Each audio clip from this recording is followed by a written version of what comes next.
Hello friends, मैं अनिता भास्कर आप सभी लोगों का अपने यूट्यूब चैनल पर स्वागत करती हूँ। और हिस्ट्री में हम 20 क्वेश्चन कंप्लीट करेंगे और चैप्टर हमारा जो 7 भागवत धर्म चल रहा था उसके क्वेश्चन हैं। और कुछ क्वेश्चन इसमें 6ठी शताब्दी ईस्वी पूर्व की जो राजनीतिक दशा थी महाजनपद काल उससे क्वेश्चन संबंधित है। ठीक है, और 20 क्वेश्चन है और आशा करती हूँ वीडियो आपको पसंद आएगी। और बहुत अच्छे क्वेश्चन है जो कि आपके सभी एग्जाम के लिए important, TGT, PT, IAS, PCS, net सभी के लिए इंपॉर्टेंट क्वेश्चन है। और सारी क्वेश्चन आप जरूर देखें अच्छी तरीके से। ठीक है, चलिए शुरू करते हैं। और वीडियो पसंद आती है तो जरूर लाइक शेयर कमेंट करिएगा। चैनल पे अगर आप नए हैं तो सब्सक्राइब भी कर लें जिससे नई वीडियो की नोटिफिकेशन मिलती रहे। इससे पहले जो भी एनसीईआरटी आदि है उसकी भी वीडियो सब अपलोड है, 11th की, 12th की, तो आप उसे भी प्ले लिस्ट में जाके देख सकते हैं डीपली नॉलेज के लिए। चलिए शुरू करते हैं। और फर्स्ट क्वेश्चन है, निम्नलिखित में से भागवत धर्म का सबसे पहला ज्ञात यूनानी अनुगामी था? डिमेट्रियस, अंतलिखित, हेलियोडोरस, मिनांडर। तो राइट ऑप्शन सी हो जाएगा हेलियोडोरस। ठीक है, और नेक्स्ट है, कथन और कारण, भागवत धर्म का प्रसार पश्चिमी भारत में और उत्तरी दक्कन में हुआ। कारण, मथुरा के यादव सातत जनों के विशिष्ट विभिन्न क्षेत्रों में देशांतरण किया। राइट ऑप्शन ए हो जाएगा, दोनों सही और इसका सही स्पष्टीकरण भी है। तो भागवत धर्म के प्रवर्तक यदुवंशी या सातवत कृष्ण थे। ठीक है, सातवत कौन थे? कृष्ण थे। और छांदोग्य उपनिषद में सर्वप्रथम देवकी पुत्र कृष्ण का उल्लेख मिलता है। किसमें मिलता है देवकी पुत्र का? छांदोग्य उपनिषद में। ठीक है, उपनिषद में मिलता है जो है उल्लेख देवकी पुत्र जो कृष्ण है। ठीक है, और उनके गुरु का नाम अंगरीश था। ठीक है, उनके गुरु का नाम घोर अंगरीश था। और कृष्ण का संबंध मथुरा से लगाया जाता है जैसा कि आप जानते हैं। और मथुरा के यादव सात्वत विश्री जनों के विभिन्न क्षेत्रों में देशांतरण किया जनों ने, और जिसके फलस्वरूप भागवत धर्म का प्रसार पश्चिमी भारत और उत्तरी दक्कन में हुआ। ठीक है, तो दोनों चीजें सही हैं। थर्ड क्वेश्चन है, सूची फर्स्ट को सेकंड से सुमेल करना है। सूची फर्स्ट और सेकंड, बलराम युद्ध की कुल्हाड़ी, राम बौना, कल्कि धनुष तथा बाण, और बामन अश्व तथा तलवार। सही मिलान जो होगा इसका, ठीक है, सही मिलान जो होगा बलराम युद्ध की कुल्हाड़ी, और राम धनुष तथा बाण, कल्कि अश्व तथा तलवार, और बामन बौना। ठीक है, तो राइट ऑप्शन क्या हो जाएगा? ऑप्शन सी हो जाएगा। तो बलराम का शस्त्र युद्ध और कुल्हाड़ी, राम का जैसा कि धनुष तथा बाण था, और भगवान विष्णु ने अपना 5वां अवतार बामन, ठीक है, भगवान विष्णु अपना 5वां अवतार बामन अर्थात बौने ए, ठीक है, बौने का रूप लिया, जबकि उनका 10वां अवतार क्या होगा? कल्कि होगा। ठीक है, ये भी कई बार पूछता है कि 10वां अवतार क्या होगा, तो वो होगा कल्कि होगा। ठीक है, जो सफेद घोड़े पर सवार तथा हाथों में तलवार लिए होगा। ठीक है, तो राइट ऑप्शन ऑप्शन सी है। फोर्थ क्वेश्चन है, सूची फर्स्ट को सेकंड से सुमेल करना है। फर्स्ट और सेकंड देखते हैं। विश्वनाथ पुरी, वासुदेव मदुरई, मीनाक्षी काशी, एकनाथ भद्र मथुरा। इसका जो राइट ऑप्शन हो जाएगा क्या हो जाएगा? विश्वनाथ, काशी विश्वनाथ बात की जाती है, वासुदेव मथुरा से संबंध, मीनाक्षी मदुरई से संबंध, ठीक है, और एकनाथ अथवा भद्र पुरी से संबंधित। तो राइट ऑप्शन हो जाएगा ऑप्शन सी। तो बाबा विश्वनाथ शिव का मंदिर जैसा कि काशी में है, बनारस में, वाराणसी कहते हैं जिसे हम, और वासुदेव कृष्ण का मंदिर मथुरा में, मीनाक्षी देवी का मंदिर तमिलनाडु के मदुरई में है। ठीक है, ये कहाँ पे है? तमिलनाडु, तमिलनाडु के मदुरई में। ठीक है, और जबकि एक नासा तो भद्र की प्रतिमा कहाँ पे है? ये पुरी में है, जगन्नाथ पुरी। तो right option option C. Fifth question है, मेगास्थनी द्वारा डायनिसस एवं हेराक्लीज के रूप में वर्णित 2 भारतीय देवताओं की क्रमशः पहचान किससे की गई थी? सूर्य एवं कार्तिकेय, शिव एवं विष्णु कृष्ण, इंद्र एवं यम, अग्नि एवं वरुण। ठीक है, राइट ऑप्शन क्या हो जाएगा? ऑप्शन बी हो जाएगा, शिव एवं कृष्ण। तो मेगास्थनीज ने इंडिका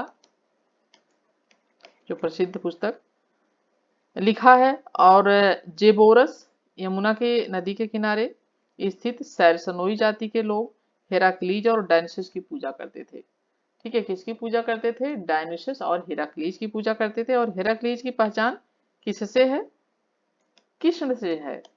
ठीक है, जबकि डायनिसस की पहचान किससे की जाती है? शिव से की जाती है। डायनिसस की शिव से और हेराक्लीज की कृष्ण से की जाती है। ठीक है, तो राइट ऑप्शन हो जाएगा ऑप्शन बी, शिव और कृष्ण।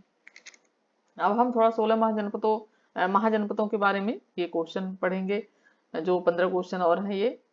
तो महाजनपद काल से 6ठी शताब्दी ईस्वी पूर्व राजनीतिक जो दशा थी उसके बारे में। तो चलिए इसे पहला क्वेश्चन है, इसमें 6 क्वेश्चन जो है हमारा, महाजनपद और राजधानी। वज्जी, वैशाली, चेदी, पोटन, अस्मक, सुक्तिमती। और बहुत इंपॉर्टेंट क्वेश्चन है, देखिए हर एग्जाम में पूछे जाते हैं। और इसमें जब हम मिलान करेंगे तो मिलान क्या होगा? सिर्फ एक, वज्जी वैशाली। चेदी क्या है? ठीक है, चेदी आधुनिक बुंदेलखंड क्षेत्र को आच्छादित करता है, जिसकी राजधानी सुक्तिमती थी। आधुनिक क्या है? बुंदेलखंड का जो क्षेत्र है, क्योंकि ये भी पूछते हैं कि आधुनिक में क्या है वो। और वज्जी वैशाली है जैसा कि, और इसकी राजधानी वैशाली थी। और वज्जी बिहार में गंगा नदी के किनारे में स्थित 8 गणतांत्रिक कुलों का महासंघ था, और इसकी राजधानी वैशाली थी। और चेदी आधुनिक बुंदेलखंड को आच्छादित करता था, जिसकी राजधानी सुक्तिमती थी। तो इसलिए ये मिलान गलत है। ठीक है, ये तो मिलान दोनों गलत हो गया, लेकिन इससे ये मिल जाएगा। और अस्मक जिसकी राजधानी पोटन थी, ये इस तरीके से मिलेगा। ठीक है, तो अस्मक नर्मदा और गोदावरी नदियों के बीच स्थित था और जिसकी राजधानी पोटन थी। ठीक है, तो राइट ऑप्शन यहाँ पे मिलान जो है सिर्फ एक है, लेकिन मैंने मिला दिया, इस तरीके से हो जाएगा, चेदी, सुक्तिमती, अस्मक, पोटन। 7 क्वेश्चन है, महाजनपदों और संघों के संदर्भ में निम्नलिखित कथनों पर विचार करिए। यद्यपि अधिकांश महाजनपद राजतंत्र थे, गण या संघ के नाम से जाने जाने वाले कुछ महाजनपद कुलीन तंत्र थे। जहां बुद्ध एक संघ से संबंध रखते थे, वहीं महावीर एक महाजनपद से संबंधित थे। इसमें कौन से सही है? राइट ऑप्शन ये हो जाएगा, केवल एक सही है। देखिए, प्रारंभिक बौद्ध और जैन ग्रंथों में अन्य बातों के अलावा 16 राज्यों का उल्लेख जैसा कि मिलता है, जैन धर्म के भगवती सूत्र में और बौद्ध धर्म के अंगुत्तर निकाय में। ठीक है, और अधिकांश जो है जो महाजनपद थे उसमें राजाओं का शासन था, लेकिन उनमें से कुछ जिन्हें गण या संघ के नाम से जाना जाता था, और कुलीन तंत्र थे जो, और जहां कुछ पुरुषों द्वारा सत्ता को साझा किया जाता था, जिन्हें सामूहिक रूप से प्रायः राजा कहा जाता था। ठीक है, तो राइट ऑप्शन हो जाएगा एक, जो कि सही है, ये सही नहीं है। नेक्स्ट है, महाजनपदों के राज्य ऋग्वेद में वर्णित राजाओं से भिन्न थे, क्योंकि महाजनपदों के राजाओं ने आरंभ किया। ठीक है, विशाल दुर्गों का निर्माण करना आरंभ किया, बृहद सेनाओं का रख रखाव आरंभ किया, नियमित रूप से कर उगाही की। राइट ऑप्शन डी हो जाएगा, सभी सही है इसमें। तो ऋग्वेद में जैसा कि राजाओं की राजधानियां, राजप्रसाद या सेनाएं नहीं हुआ करती थी, और ना ही वो कर उगाही ही करते थे, और समांतर पुत्र अपने पिता के उत्तराधिकारी के रूप में जो है पहले राजा भी नहीं बना करते थे पहले। ठीक है, और लेकिन धीरे धीरे उसमें परिवर्तन हुआ, और जनपद और अन्य जनपद जो है ये थे, और इसमें बाद में फिर परिवर्तन हुआ, और विशाल दुर्गों का निर्माण करना, बृहद सेनाओं का रख रखाव, नियमित रूप से कर उगाही करना। ठीक है, तो तीनों ही कथन जो है वो सही है। ठीक है, नेक्स्ट है, 6ठी शताब्दी में तांत्रिकवाद के प्रसार के संदर्भ में निम्नलिखित कथनों पर विचार कीजिए। इसने जादुई कर्म कांडों पर अत्यधिक बल दिया। इसका उद्देश्य लोगों की भौतिकवादी आकांक्षाओं की पूर्ति करना था। इसने महिलाओं और शूद्रों को अपनी संगठन शक्ति में सम्मिलित किया। राइट ऑप्शन क्या हो जाएगा इसका? ऑप्शन डी हो जाएगा, 1, 2, 3, तीनों ही चीजें इसमें सही है। देखिए, तांत्रिकवाद दिव्य रचनात्मक ऊर्जा शक्ति से संबंधित रहस्यवादी चिंतनों पर आधारित था, और तांत्रिकवाद जादुई कर्मकांडों पर अधिक बल देता है, तो इसलिए एक भी सही है। दूसरा है कि तांत्रिकवाद का उद्देश्य आध्यात्मिक और दिव्य आकांक्षाओं की पूर्ति करना नहीं था, बल्कि भक्तों की भौतिक धन संपत्ति प्राप्त करने की भौतिकवादी आकांक्षाओं की पूर्ति करना तथा घाव या रोगों का दिन प्रतिदिन उपचार करना था। तीसरी बात है ब्राह्मण समाज में फैले बड़े पैमाने पर आदिवासी लोगों के प्रवेश से तांत्रिकवाद का जन्म हुआ। और जब किसी जाति या लिंग यानी पूर्वाग्रह में विश्वास नहीं करते थे यह, और इसने अपने संगठन में महिलाओं और शूद्रों दोनों को सम्मिलित किया और यह शक्ति और ऊर्जा के स्रोत के रूप में महिलाओं को महत्व देते थे। तो राइट ऑप्शन ए भी हो जाएगा, तीनों ही सही। 10 क्वेश्चन है, निम्नलिखित में से छठी शताब्दी में व्यापार में गिरावट के कारण कौन से थे? रोमन साम्राज्य का पतन, ईरान के साथ रेशम व्यापार बंद कर लिया गया, अरबों ने व्यवहारिक रूप से भारत के निर्यात व्यापार पर एकाधिकार कर दिया। और इसमें डी ऑप्शन राइट हो जाएगा, तीनों ही सही है। ठीक है, देखिए रोम साम्राज्य के पतन के कारण पश्चिमी रोमन साम्राज्य के साथ व्यापार पतन हो गया। ठीक है, सही है। दूसरी बात, 5वीं सदी के उत्तरार्ध में पश्चिमी तट से कई रेशम बुनकर मालवा के मंदसौर की ओर जो है प्रवासित हुए और उन्होंने रेशम बुनाई का कार्य जो है छोड़ दिया। ठीक है, ये भी सही है। तीसरी बात, अरबों ने व्यवहारिक रूप से भारत के निर्यात व्यापार पर एकाधिकार कर लिया। तो चीन और दक्षिण पूर्व एशिया के साथ व्यापार में अरब मध्यस्थों द्वारा लाभ प्राप्त किया जाता था और अरबों ने भौगोलिक स्थिति के कारण व्यवहारिक रूप से भारत के निर्यात व्यापार पर एकाधिकार कर लिया था। ठीक है, तीनों चीजें सही हैं। 11 है, निम्नलिखित में से छठी शताब्दी में नए धार्मिक संप्रदायों के उदय के पीछे निहित कारण कौन सा था? नई कृषि अर्थव्यवस्था का प्रारंभ, दमनकारी ब्राह्मण प्रथाएं, ब्राह्मणवादी प्रथाएं, सामाजिक असमानता की उपस्थिति। ठीक है, 11 क्वेश्चन राइट ऑप्शन हो जाएगा ऑप्शन सी, यानी सभी कथन इसमें भी सही है। ठीक है, 12 क्वेश्चन है, निम्नलिखित में से कौन से कारण ईस्वी पूर्व छठी शताब्दी में उत्तर पश्चिम भारत के जरिए विदेशी आक्रमणों के सहायक बने? इस क्षेत्र में शक्तिशाली राज्य का अभाव, नंद साम्राज्य का पतन, हिंदू कुश दर्रों की उपस्थिति। ठीक है, और राइट ऑप्शन क्या हो जाएगा? राइट ऑप्शन हो जाएगा ऑप्शन सी, 1 और 3।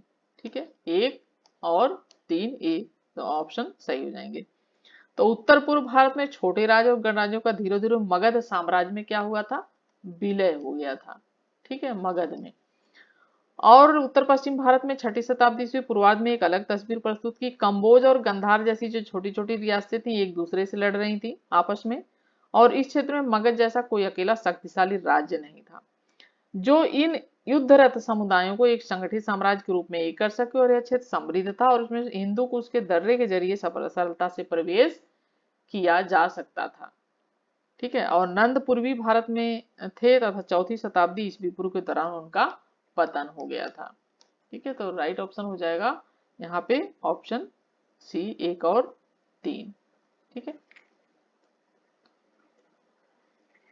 13 क्वेश्चन है, अभिलेखित साक्ष्य से प्रकट होता है कि नंद राजा के आदेश से एक नहर खोदी गई थी अंग काशी कलिंग मगध में। तो राइट ऑप्शन हो जाएगा ऑप्शन सी, कलिंग में खोदी गई थी। तो खारवेल का कहां से पता चलता है? ये खारवेल के हाथी गुम्फा अभिलेख से।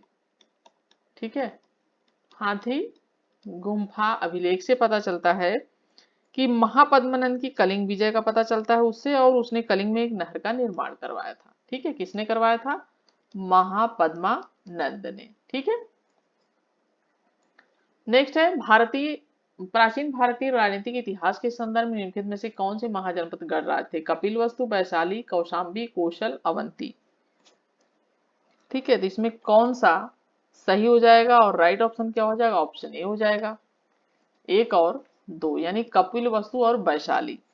ठीक है, तो जैसा कि गौतम बुद्ध के जीवन काल में आरंभिक छठवीं अवस्था में 16 महाजनपद थे।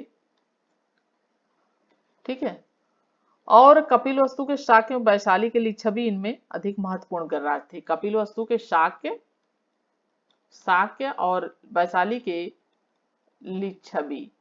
ठीक है, और ये थे, और गणराज्य के जो है आंतरिक राजतंत्रीय राज्य भी थे जिसमें से कौशाम्बी, वत्स, मगध, कौशल और अवंती भी थे। और इन राज्यों पर बलशाली व्यक्तियों द्वारा शासन किया जाता था और जिन्होंने विस्तारवादी और पड़ोसी राज्यों से सम्मिलित करने की नीतियों का अनुपालन आरंभ कर दिया था। और यहाँ पे राइट ऑप्शन जो हो जाएगा 1 और 2 हो जाएगा। ठीक है, महाजनपद जो ये दोनों गण राज्य थे। नेक्स्ट है, छठी शताब्दी ईस्वी पूर्व के गणों या संघों के संदर्भ में निम्न कथनों पर विचार कीजिए। गण में एक नहीं बल्कि अनेक शासन होते थे। गणों का चरित्र गणतंत्रात्मक था। राइट ऑप्शन क्या हो जाएगा? ऑप्शन सी हो जाएगा, एक और दोनों इसमें सही है। 16 क्वेश्चन है, निम्नलिखित वक्तव्य पर विचार करें। कथन कुशीनगर मलगढ़ राज की राजधानी थी, कारण महात्मा बुद्ध का महापरिनिर्वाण कुशीनगर में हुआ था। राइट ऑप्शन हो जाएगा ऑप्शन बी। ठीक है, बात तो दोनों देखिए सही है, कुशीनगर मलगढ़ राज की जो है राजधानी थी, लेकिन इसकी व्याख्या सही नहीं है। ठीक है, देखिए बौद्ध ग्रंथ अंगुत्तर निकाय, अंगुत्तर निकाय के अनुसार 16 महाजनपद विद्यमान थे और महाजनपद काल 600 ईस्वी पूर्व से 325 ईस्वी पूर्व तक थे। 600 ईस्वी पूर्व से 325 ईस्वी पूर्व। और इन 16 महाजनपदों में एक मल्ल राज्य भी था जिसकी राजधानी कुशीनगर थी। ठीक है, उसकी राजधानी क्या थी? कुशीनगर थी, जहां महात्मा गौतम बुद्ध की जो है मृत्यु हुई थी, उनका महापरिनिर्वाण हुआ था। ठीक है, 483 ईस्वी पूर्व में कुशीनगर में हुआ था। कितना? 483 ईस्वी पूर्व में महात्मा बुद्ध का परिनिर्वाण कुशीनगर में हुआ था। ठीक है, तो राइट ऑप्शन हो जाएगा ऑप्शन बी। नेक्स्ट है, इसमें मिलान करना है राजा और राज्य। प्रदोत्त, मगध, उदयन, वत्स, प्रसेनजीत, अवंती, अजातशत्रु, कौशल। ठीक है, मिलान करेंगे तो क्या हो जाएगा? ए का 3 हो जाएगा। प्रदोत्त अवंती के राज्य के राजा थे। और ठीक है, और बी का क्या हो जाएगा? बी का 2 हो जाएगा। उदयन, वत्स, प्रसेनजित, कौशल और अजातशत्रु। ठीक है, और अजातशत्रु हो जाएंगे मगध के राजा। तो राइट ऑप्शन यहाँ पे ए हो जाएगा। ठीक है, प्रदोत जैसा कि अवंती का राजा था और अवंती की राजधानी जो थी वो क्या थी? उज्जैनी थी। ठीक है, अवंती की राजधानी उज्जैनी थी, क्योंकि राजधानी भी आप जरूर पूछते हैं। और उदयन वत्स का राजा था और वत्स की राजधानी क्या थी? कौशाम्बी थी। ठीक है, वत्स की राजधानी जो थी वो कौशाम्बी थी। ठीक है, और कौशल राज्य का राजा प्रसेनजीत था और कौशल राज्य की राजधानी क्या थी? प्रसेनजीत जो था कौशल की श्रावस्ती थी।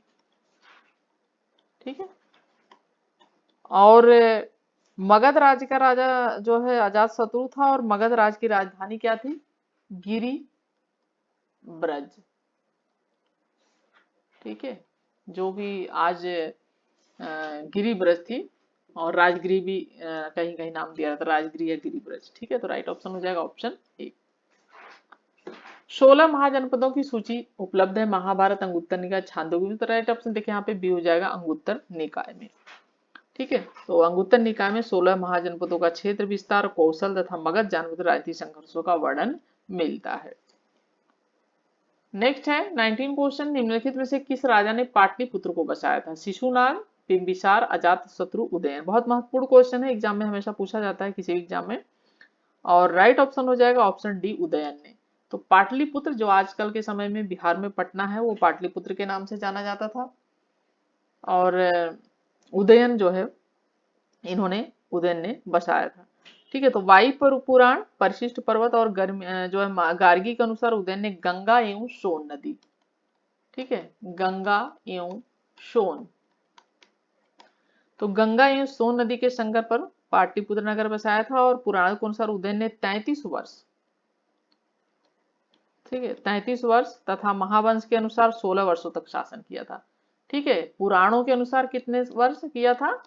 33 वर्ष किया था। और अगर ये पूछता है कि महावंश के अनुसार, ठीक है, महावंश के अनुसार कितना बता रहे हैं? ये 16 बता रहे हैं। ठीक है, तो ये सब चीजें बहुत इंपॉर्टेंट है। नेट एग्जाम अगर आपका होगा या ISWS का एग्जाम होता है तो बहुत डीपली पूछते हैं, तो इसलिए डीपली जरूर क्वेश्चनों को पढ़ें। 20 और लास्ट क्वेश्चन है, निम्नलिखित पार्थियन शासकों में से किसका शासनकाल प्रसिद्ध शिलालेख तख्ते बाही में निश्चित रूप से निर्धारित किया गया है? Vonones, Maues, Gondophares, Apollonius. Right option C हो जाएगा, गोंडोफर्निज। ठीक है, तो यहाँ पे गोंडोफर्निज जो था पहला वंश का था वो, और शक्तिशाली राजा था। ठीक है, और शासन इसके शासनकाल का एक अभिलेख तख्ते बाही पेशावर जिले में स्थित है, पेशावर जो कि पाकिस्तान में पड़ता है।